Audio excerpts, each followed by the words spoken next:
Facts. You know, something about like I don't know much about the hip hop scene out in DC and Maryland and Virginia. It's out there, bro? It's like poetic. Yeah. That's the word I could use for it. Creative.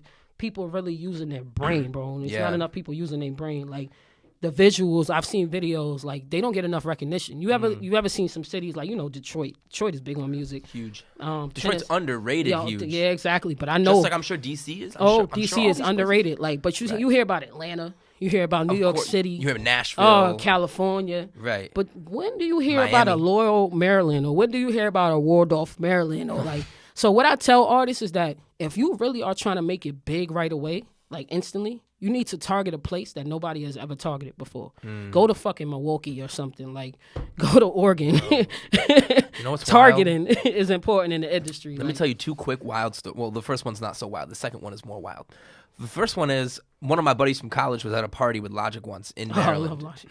Yeah. And Logic was sitting at the computer all by himself. There was a party going on in the basement behind him, and he was making music during the party in the basement of this house. And my buddy from college, his name is Joe, shout out Joe Sweet, walks up to Logic and like was asking him what's he doing on the laptop or whatever. And Logic goes, "Oh, I'm making music." And this was like maybe 2 or 3 years. My buddy Joe was in like early high school. This is 2 or 3 years before Logic blew up. Definitely. And some of those songs ended up being on Frank Sinatra that he was working on in that basement when my buddy was at the party. And he told me that story. And I was like, dude, you were like watching Logic make music before he became famous for making music. Like you were watching him like in his like early stage. That's when everybody wants to be there. Yeah. Like that's the coveted time. That's when you can appreciate it the most. That's when you appreciate it. When you see your boy on TV four or 5 years. Because you were patient with them when they had like the same Nike sneakers on every day. You know what I mean? Right. And like that's why I'm so strong on standing behind the underrated, because I believe that I'm underrated. I don't believe that enough people know about me yet. But they're gonna know. But I'm gonna be patient. Like even if it takes me years, I don't care. If I gotta be 50 still doing this, I'm gonna do it. Yeah, I like that. So that's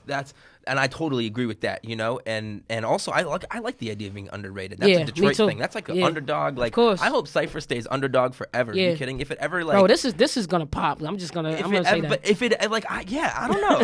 I'm always gonna pretend like it's underdog because I have to keep that. Exactly. Like, that's Detroit. That's just like our mentality of like we're always fighting back. Yeah. The other story was so an artist that you might know, Quinn XCII, Quinn 92. Oh, yeah. You know Quinn?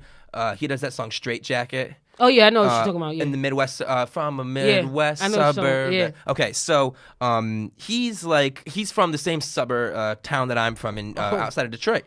You know, and so we kind of know his family a little bit. He's a really, really cool guy. He actually blew up in Europe before he blew up internationally. He blew up in Ireland. Nah. Now, if I if I have this wrong, somebody please correct me if this is wrong, but I'm 99% sure this is right. So he basically had a following in Ireland, and they saw this on his Spotify streams, and it was small, but it was much larger than it was here in the States. Nobody really knew about him yet here. Yeah. And so he was like, well, I'm going to go do a tour in Ireland, you know, and try to blow it very up over smart. there. Very smart. So he went and did a tour in Ireland. He did a couple of festivals. A lot of people loved it, right? And then that hype translated over here to the United States. Now he's doing Coachella. Now he's big. On the main stage. Coachella's a big thing, man. Like, now he's doing Coachella on the main that's stage. crazy. Not quite like he's not headlining it, but he's on the fucking ticket, and his name is 75% of the way up. Yeah, that's a big because deal. he targeted a place that people would not even have. He thought targeted a place that. Yeah. So I want to get. That's the perfect transition. Talking about how do you target? You know what? Going back to relationships, like you know, like just starting with just like Instagram is big. Like I'm not a fan of social media. I got to get in the social media is data. And we need it. We need it, evidence-based. So, like, evidence-based. you can meet, you know, they have, like, dating websites and all this shit. Like, people spend a lot of time trying to find a match on dating. But, like, I believe in the industry, we should find our match, like, on Instagram, Facebook, Twitter. And so, like, if any advice that I have to any artist that's trying to target is, like, hashtags are important. I know that for a fact. Yep. Hashtags are important because, like, when I first started getting even like 100 followers, 200, like it was about the hashtags. So I would hashtag New York. I would hashtag DMV. I'm starting to see that. Yeah. I hashtag producer. Yeah, on and my like you'll last scroll one. on your thing and you'll see people who you're not even following. So what I do is like I show love before I get love, if that makes sense. So like I might follow you, like your pictures, generally look through and research or whatever, and go in your inbox and say, yo, dope platform. Yo, you're doing your damn thing. Let me tell you why.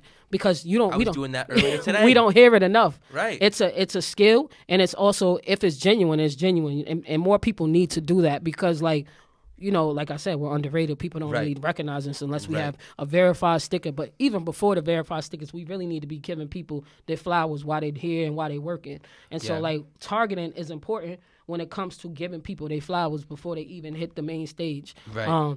That's how I started targeting, and like I built so many relationships. You reach out to people. This is what I do. You probably do the same thing. I literally reached out to a few artists last week and just said, "Yo, I'm just trying to connect. You have a dope Instagram page," and I was like, I have a show. Maybe one day you can be on it. Maybe not. I just think that you have I just think you have a dope Instagram page. I just want to connect. I literally DM'd that to someone, and then they said, "Oh, hell yeah, maybe I can be on the show one day. Stay in touch. Yeah, I'll go like your shit." He follows me. He likes my photos. Yeah, and that's how we started. Like that's exactly. You literally just reached out to me and said, "Yo, you got a dope thing," and I was like, "You definitely had a dope platform. We got to figure this out to allow people." I mean, what's that guy you had interviewing? He was with the braids. His bars is crazy. Unlearn the world. Yes, he is dope. I followed him. You follow him? Yeah, I follow him just off the strength of your interview. Word. I seen the interview and I was like, "Yo, this dude is good." Well, his interview was so good only because he had a lot.